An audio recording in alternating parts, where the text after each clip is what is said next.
yun, noong mga nakaraang taon pa. 19 kopong-kopong. Ito yung tindahan na nandito sa Manukan. Nakalimutan ko magbayad ng 2 pansit canton at 2 rice at kape. Yung kape nabayaran mo. Yung 2 pansit canton at 2 rice, yun yung hindi namin nabayaran. So magbabayad na kami. May pera ka dyan? Sige. Ayun. So yan, nakabalik na ako ng Manukan.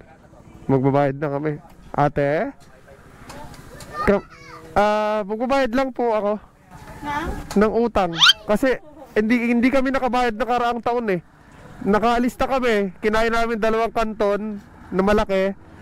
Tapos 2 rice. Kami yung hindi nakabayad. Ako nakalimutan ko magbayad eh. Magkano yun? 110. Basta na lang ako umalis. Di na. Pwede ko malagay sticker ko dyan? Sige ate salamat. Thank you mga repa. At bayad na ako sa utang ko sa Manukan.